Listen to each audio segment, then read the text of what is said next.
BFA Painting, Applied Arts, Photography, Videography, Editing, Cinematography, Degree కోర్సులకు చిరునామా Sri Venkateswara college of fine arts, Madhapur, Hyderabad. Admissions open for 2026-27.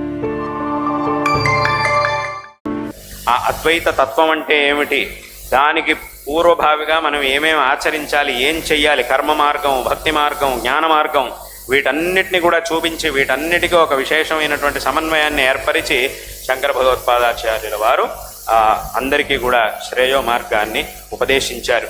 కాబట్టి నాకు శ్రేయస్సు లభించాలి అని కోరుకునేటటువంటి ప్రతి ఒక్క వ్యక్తికి శంకర భగవత్పాదాచార్యుల వారు మార్గదర్శనం అనేది, వారు చేసినటువంటి మార్గదర్శనం అనేది ఎంతో ఆవశ్యకం. ఇలా శాశ్వతమైనటువంటి శ్రేయస్సుని ఎవరెవరైతే కోరుకుంటున్నారో వారందరికీ కూడా శంకర భగవత్పాదాచార్యుల వారు గురువు. ఇలా ఎవరు కోరుకుంటారు? ఇప్పుడు చెప్పినట్టుగా ప్రపంచంలో ఉండే అందరూ కోరుకుంటారు, మొత్తం జగత్తే ఇలా కోరుకుంటోంది. కాబట్టే అందరికీ శంకరాచార్యుల వారు గురువు అయ్యారు. కాబట్టే శంకరాచార్యుల వారిని జగద్గురువు అని అంటాం. వారిని మనం జగద్గురువులు అని అంటున్నదే అందుకోసం. ఎందుకు? ఈ జగత్తులో ఉండే ప్రతి ఒక్కరూ కూడా దేన్నైతే కోరుకుంటారో దానికి కావలసినటువంటి సరైన మార్గాన్ని చూపించినటువంటి వారు. కాబట్టి వారిని జగద్గురువులు అని అంటూ ఉన్నాం. ఈ జగద్గురు అనేటటువంటి మాటకి రకరకాల అర్థాలు ఉన్నాయి, చాలా రకాలైనటువంటి అర్థాలు ఉన్నాయి. అదేవిధంగా ఇంకో అర్థం చెప్పాలి అని అంటే, శంకరాచార్యుల వారు మనకు ఉపదేశించినటువంటి తత్వం ఏమిటి అని అంటే అద్వైత తత్వం. ఈ అద్వైత తత్వం గురించి ఉపనిషత్తులు అవన్నీ కూడా మనకి ఏం చెబుతూ ఉన్నాయి అని అంటే, ఈ అద్వైత తత్వం ఏదైతే ఉందో దీనిపైన ఇంకోటి లేదు అనే మాటల్ని మనకి ఆ ఉపనిషత్తులు చెప్తూ ఉన్నాయి. అందుకే మనకి ఉపనిషత్తులో ఉండేటటువంటి విషయం ఒక కథ ఉంది. అంటే చాందోగ్య ఉపనిషత్తులో ఒక కథ ఉంది. ఒక ఆయన తన కొడుకుని గురుకులానికి పంపించాడు. చక్కగా వేదములు శాస్త్రములు అధ్యయనం చేసి రావడం కోసం గురుకులానికి పంపించాడు. ఈయన పండితుడే అయినా కూడా గురుకులానికి పంపించాడు. వెళ్ళాడు, చదువుకున్నాడు, చక్కగా అక్కడ అధ్యయనం పూర్తి చేసుకొని చాలా సంవత్సరాలు అక్కడ ఉండి అధ్యయనం పూర్తి చేసుకొని మళ్ళీ కొడుకు ఇంటికి తిరిగి వస్తున్నాడు. ఇవాళ మా కొడుకు చక్కగా అధ్యయనం పూర్తి చేసుకుని ఇంటికి వస్తున్నాడు అని చెప్పి ఈయన కూడా చాలా సంతోషంగా ఇంటి బయటకు వచ్చి నిలబడ్డాడు. ఆయన వచ్చే సమయం అయింది అని చెప్పి ఇంటి బయటకు వచ్చి నిలబడ్డాడు. ఇలా నడుచుకుంటూ కొడుకు వస్తున్నాడు. తన వీధిలోకి ఇలా వచ్చాడు. ఇలా నడుచుకుంటూ ఇంటి దగ్గరకు వస్తున్నాడు. తండ్రి చాలా సంతోషంగా ఎదురు చూస్తూ ఉన్నాడు. నా కొడుకు వచ్చేసాడు, చక్కగా నేర్చుకొని పెద్ద పండితుడే వస్తున్నాడు అని చెప్పి ఈయన చాలా సంతోషంగా ఎదురు చూస్తూ ఉన్నాడు. వాడు ఇలా నడుచుకుంటూ వస్తున్నాడు. అయితే ఆ వస్తున్నప్పుడు వాడిని చూడంగానే ఈయనకి చాలా సంతోషం కలిగింది. అయితే ఆ సంతోషంతో పాటు ఈయన ఒక విషయాన్ని కనిపెట్టాడు వీడిలో, ఆ కొడుకులో. ఏమిటి అని అంటే, వాడి నడక అది చూసి వెంటనే తండ్రి ఒక విషయం కనిపెట్టాడు. వీడు చాలా బాగా చదువుకున్నాడు, కానీ విపరీతమైన దురహంకారం కూడా పెంచుకొని వచ్చాడు. ఆ విద్య దాంతోపాటు అహంకారి అయ్యి ఇక్కడికి వస్తున్నాడు అనే విషయాన్ని వాడి నడకలోనే కనిపెట్టేశాడు తండ్రి. ఎందుకంటే వాడు పుత్రుడైతే ఈయన తండ్రి కాబట్టి ఈయనకు ఆ విషయం అంతా కనిపెట్టేశాడు. వీడు చదువుతో పాటు అహంకారాన్ని కూడా పెంచుకొని వచ్చాడు అనే విషయం ఆయన కనిపెట్టాడు. వచ్చాడు దగ్గరికి రాగానే, అయినా కూడా సరే దగ్గరికి వచ్చాడు. రాగానే చక్కగా చాలా సంతోషంగా వాడిని ఇంట్లోకి తీసుకెళ్ళాడు. అయితే ఈ వీడికి అహంకారం వచ్చింది అనే ఒక బాధ మాత్రం తండ్రికి మనస్సులో ఉండింది. దాన్ని ఎలాగైనా సరే పోగొట్టాలి అని చెప్పి తండ్రి ఏం చేశాడు అని అంటే, ఆయన అంత చదువుకున్నావా, చక్కగా అన్నీ నేర్చుకున్నావా? అన్నీ నేర్చేసుకున్నా అన్నాడు వాడు. సరే, ఇది నేర్చుకున్నావా, అది అన్నీ చక్కగా నేర్చేసుకున్నా అన్నాడు. అయితే ఇంకొక విషయం ఉంది, దాన్ని కూడా నేర్చుకున్నావా? ఏమిటి నాన్న అది అని అడిగాడు. ఏంటంటే, ఒక విషయం ఉంది, దాన్ని గనక తెలుసుకుంటే అన్నిటినీ తెలుసుకున్నట్టు అయిపోతుంది. అటువంటి విషయం ఒకటి ఉంది, దాన్ని నువ్వు తెలుసుకున్నావా అని అడిగాడు. అప్పుడు వీడికి వెంటనే ఏం చెప్పాలో అర్థం కాదు. అసలు ఇలాంటి విషయం ఒకటి ఉందా అని చెప్పి వెంటనే ఆలోచిస్తూ ఏమన్నాడు అని అంటే, నాన్నగారు, బహుశా మీరు చెప్పే విషయం మా గురుగారు కూడా తెలిసి ఉండదేమోనండి అని అనేశాడు. ఆయన కూడా బహుశా ఈ విషయం తెలియదేమోనండి అన్నాడు. అదేమిట్రా అలా అంటావేమిట్రా, నీకు తెలియదు కానీ ఆయనకు తెలియదు అని అంటావేంట్రా అంటే, లేదు నాన్నగారు, మా గురువుగారికి నేనంటే చాలా ఇష్టం. ఆయన ఏ విషయాన్నైనా మిగతా వాళ్ళకి చెప్పినా చెప్పకపోయినా నాకు మాత్రం అన్నీ నేర్పించేవాళ్ళు. నేను అంత ఇష్టం ఆయనకి. కాబట్టి అన్ని విషయాల్ని నాకు చెప్పేశారు. ఒక్క విషయాన్ని కూడా వదిలిపెట్టకుండా మొత్తం అన్ని విషయాల్ని నాకు చెప్పేశారు. మిగతా వాళ్ళందరికీ కూడా పాఠం చెప్పేవారు, కానీ నాకు మాత్రం కొన్నిసార్లు విడిగా ప్రత్యేకంగా పిలిచి కొన్ని రహస్యాలు, కొన్ని విషయాలు బోధిస్తూ ఉండేవారు. కానీ ఆయన అలా చెప్పినటువంటి ఏ సందర్భంలోనూ ఈ విషయం అయితే రాలేదు. కాబట్టి బహుశా మీరు చెప్పేది ఆయన కూడా తెలియదేమో అన్నాడు. ఆయన అలా అనకూడదు, ఆయనకు తెలుసో లేదో అది వేరే విషయం.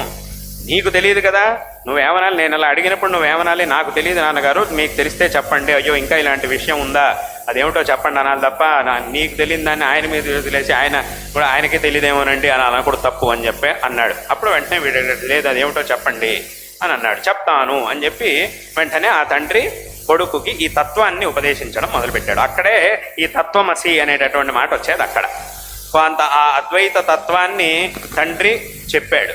ఈ అద్వైత తత్వం అనేది ఏదైతే ఉందో ఇదే అటువంటి విషయం. దీన్ని తెలుసుకుంటే అన్నిటినీ కూడా తెలుసుకున్నట్టు అవుతుంది, ఇంకా తెలుసుకోవడానికి ఏమీ మిగలదు అనేటటువంటి విషయాన్ని చెప్పాడు. కొంత అర్థం చేసుకున్నాడు, ఏదో కొంత అర్థమైనట్టు అనిపించింది. మళ్ళీ అడిగాడు, నాన్నగారు కొంత అర్థమైంది, ఇంకొకసారి మళ్ళీ కాస్త వివరించి చెప్పండి అన్నాడు. సరే మళ్ళీ చెప్తాను అని చెప్పి మళ్ళీ కొత్త ఉదాహరణలు చెప్పి మళ్ళీ విశేషంగా అర్థమయ్యేట్టుగా చెప్పాడు. అంతా విన్నాడు, బాగుంది, ఇంకొంచెం అర్థమైంది, ఇంకా కొంచెం వివరంగా చెప్పండి అన్నాడు. సరే అని మళ్ళీ చెప్పాడు, మళ్ళీ అడిగాడు, మళ్ళీ చెప్పాడు, మళ్ళీ అడిగాడు, మళ్ళీ చెప్పాడు. ఇలా దాదాపుగా 9 సార్లు అడిగాడు. 9 సార్లు ఆ తండ్రి కొడుక్కి మళ్ళీ రకరకాల ఉదాహరణలు చెప్తూ రకరకాలుగా వర్ణిస్తూ ఈ తత్వాన్ని ఉపదేశించాడు. అందుకే అక్కడ మనకి 9 సార్లు ఈ తత్వమసి అనే వాక్యం 9 సార్లు వస్తుంది అక్కడ ఉపనిషత్తులో. కాబట్టి ఈ రకంగా వర్ణించినప్పుడు అప్పుడు చెప్పాడు చివరికి, నాకు అర్థమైంది, తమరు చెప్పిన విషయం అంతా నాకు అర్థమైంది అని చివరికి ఆ పుత్రుడు అన్నాడు అనేదాన్ని మనం అక్కడ ఛాందోగ్య ఉపనిషత్తులో 6వ అధ్యాయంలో చూడొచ్చు.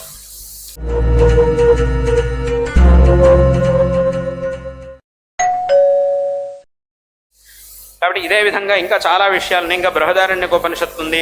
అక్కడ బృహదారణ్యకోపనిషత్తులో కూడా చక్కగా యాజ్ఞవల్క్య మహర్షి ఆయన మైత్రేయి, తన పత్ని అయినటువంటి మైత్రేయికి చెప్తాడు. ఏమిటి? ఆత్మావా అరే ద్రష్టవ్య శ్రోతవ్యో మంతవ్యో నిధిధ్యాసితవ్య ఆత్మని ఖల్వరే దృష్టే శ్రుతే మతే విజ్ఞాతే ఇదం సర్వం విదితం అని అన్నారు. అంటే అక్కడ కూడా ఇదే విషయం, దానికి కూడా ఇదే అర్థం. అదేవిధంగా ఇంకా ఏనా శృతం భవతి అమతం మతం, అదేమో ఛాందోగ్యోపనిషత్తులో. ఇక్కడేమో ఆత్మని కల్వరే దృష్టే శ్రుతే మతే విజ్ఞాతే ఇదం సర్వం విదితం అనేది ఛాందోగ్యంలో, అది బృహదారణ్యకంలో. అదేవిధంగా కస్మిన్ను భగవో విజ్ఞాతే సర్వమిదం విజ్ఞాతం భవతి అని ముండకోపనిషత్తులో అక్కడ కూడా ఈ విషయం ఉంది. ఇలా చాలా చోట్ల ఉన్నది. అదేవిధంగా భగవద్గీతలో కూడా కృష్ణుడు ఈ మాట చెప్తాడు. ఏమిటి? నేను నీకు ఉత్తమమైనటువంటి జ్ఞానం ఏదైతే ఉందో దాన్ని నేను నీకు ఉపదేశిస్తాను, దాన్ని తెలుసుకున్న తర్వాత ఇంకా తెలుసుకోవడానికి ఏమీ మిగలదు. యజ్ఞాత్వా నేహ భూయోన్యత్ జ్ఞాతవ్యం అవశిష్యతే. దేన్ని తెలుసుకున్న తర్వాత ఇంకా తెలుసుకోవడానికి ఏ విషయము ఉండదో అటువంటి విషయాన్ని నేను నీకు తెలియజేస్తాను అని భగవంతుడు అర్జునుడికి ఉపదేశించాడు. కాబట్టి ఈ విషయాలన్నీ కూడా మనకేం చెప్తున్నాయి అనంటే, ఆ అద్వైత తత్వం, ఆ ఉపనిషత్ తత్వం అనే పరబ్రహ్మ తత్వం అనేది ఏదైతే ఉందో అది సర్వోత్కృష్టమైనటువంటిది. దానిపైన ఇంకా తెలుసుకోవడానికి ఏమీ మిగలదు, అంతా కూడా దాని కిందే. ఎందుకంటే అద్వైత తత్వం అనేది అంతకంటే ఇంకా పెద్ద విషయం అనేది ఇంకోటి లేదు, అదే సర్వోత్కృష్టమైనటువంటిది. మిగతా విషయాలన్నీ కూడా ఉన్నాయి, అయితే అవన్నీ కూడా దాని కింద. అద్వైత స్థితికి వెళ్ళినప్పుడు, ఆ జ్ఞానాన్ని పొందినప్పుడు, ఆ స్థితిని పొందినప్పుడు ఇంకా రెండో వస్తువు అనేది ఉండదు, రెండో వ్యక్తే లేడు, రెండో విషయం అనేదే ఉండదు. రెండో విషయం అనేది ఉంటే మనం తెలుసుకోవడానికి ఉంటుంది. రెండో విషయమే లేదు అన్నప్పుడు, అంటే ఆ స్థితిని పొందినప్పుడు, రెండో విషయం అనేదే లేనప్పుడు ఆ స్థితిని మనం పొందినప్పుడు ఇంకా తెలుసుకోవాల్సినటువంటిది ఏమీ కూడా ఉండదు అనేదాన్ని ఆ ఉపనిషత్తులన్నీ కూడా మనకి తెలియజేస్తూ ఉన్నాయి. కాబట్టి ఆ తత్వం, ఆ అద్వైత తత్వం అనేది ఏదైతే ఉందో దానిపైన ఇంకో విషయం అనేదే లేదు. అటువంటి విషయాన్నే శంకర భగవత్పాదాచార్యుల వారు ఈ జగత్తుకి ఉపదేశించారు. అంటే అక్కడికి ఏమైంది, ఇప్పుడు ఈ లోకంలో ఈయన పండితుడు అని అంటాం, చాలా విషయాలను ఎవరైతే తెలుసుకున్నారో ఆయన్ని చూపించి మనం అంటాం ఈయన పండితుడు అని అంటాం. ఇంకొక ఆయన ఉన్నాడు, ఆయనకి ఈయనకి తెలిసినటువంటి విషయాలన్నీ తెలుసు, ఇంకా దీనిపైనుండే విషయాలు కూడా తెలుసు ఆయనకి. అప్పుడు ఆయన్ని గురించి మనం ఏమంటాం, ఈయన పెద్ద పండితుడు, ఈయన పండితుడు, ఈయనకంటే పెద్ద పండితుడు ఆయన అని అంటాం. అలాగే ఇంకొక ఆయన, ఒక ఆయన ఉన్నాడు, వీళ్ళిద్దరికి ఎంత తెలుసో అది తెలుసు, దానిపైన ఉండే విషయాలు కూడా తెలుసు, ఆయన ఏమంటాం, వీళ్ళిద్దరికంటే ఆయన పెద్ద పండితుడండి అని అంటాం. ఆయనకంటే పెద్ద అని ఇలా ఆ పాండిత్యాన్ని మనం అలా చెప్పుకుంటూ వెళ్తాం. ఇలా ఇది ఎక్కడికి వెళ్ళి ఆగుతుంది అనంటే, ఎక్కడికి వెళ్ళి ఆగాలి అనంటే దేనిపైన ఇంకో విషయమే లేదు. ఇప్పుడు ఈయన తెలుసుకున్న విషయాల కంటే పైన ఇంకో విషయం ఉంది అన్నప్పుడు ఈయనకంటే ఆయన పెద్ద పండితుడు అని అనడానికి అవకాశం ఉంది. ఇంకా దీనిపైన ఇంకో విషయమే లేదు అని అన్నప్పుడు దాన్ని తెలుసుకున్నటువంటి మనిషి అనేవాడు కూడా ఉండడు. కాబట్టి ఈయనే అందరికంటే కూడా పెద్ద పండితుడు, అందరికంటే కూడా పెద్ద జ్ఞాని ఈయన. ఎందుకంటే దీనిపైన, ఒకవేళ దీనిపైన కూడా ఇంకొక విషయం ఉండుంటే, ఆ విషయాన్ని తెలుసుకున్నటువంటి వ్యక్తి ఇంకొకరు ఉండుంటే ఆయనని ఈయనకంటే పెద్ద పండితుడు, పెద్ద జ్ఞాని అని మనం అనొచ్చు. కానీ ఇక్కడ అద్వైత తత్వం కంటే పైన ఇంకో విషయం అనేదే లేదు. దాన్నే ఇప్పుడు చెప్పినటువంటి ఉపనిషద్ వాక్యాలన్నీ కూడా మనకి తెలియజేస్తూ ఉన్నాయి. కాబట్టి ఆ అద్వైత తత్వాన్ని తెలుసుకున్నటువంటి జ్ఞాని ఎవరైతే ఉన్నారో ఆ జ్ఞాని కంటే కూడా పెద్దవారు ఎవరు కూడా ఉండడానికి సాధ్యం లేదు. ఎప్పుడు ఉండొచ్చు, దీనికంటే పైన ఇంకో విషయం ఉంటే. కాబట్టి కానీ దీనికంటే పైన ఇంకో విషయమే లేదు అని మనకు ఉపనిషత్తులు చెబుతూ ఉన్నాయి, స్పష్టంగా చెబుతూ ఉన్నాయి. కాబట్టి అద్వైత తత్వాన్ని తెలిసినటువంటి వారై ఆ తత్వాన్ని మనకు ఉపదేశించినటువంటి వారు శంకర భగవత్పాదాచార్యులు. అంటే అక్కడికి సమస్య సర్వోత్కృష్టమైనటువంటి జ్ఞానం కలిగినటువంటి వారై దాన్ని ఉపదేశించేటటువంటి వారు. ఎందుకంటే గురువు ఎప్పుడూ కూడా ఒకరుతుంది కాబట్టి అటువంటి జ్ఞానము ఆ జ్ఞానాన్ని ఉపదేశించడం ఈ రెండింటిని కూడా శంకరులు చేశారు. కాబట్టి శంకరుల్ని మనం జగద్గురువులు వారిలో చూడగలుగుతాం.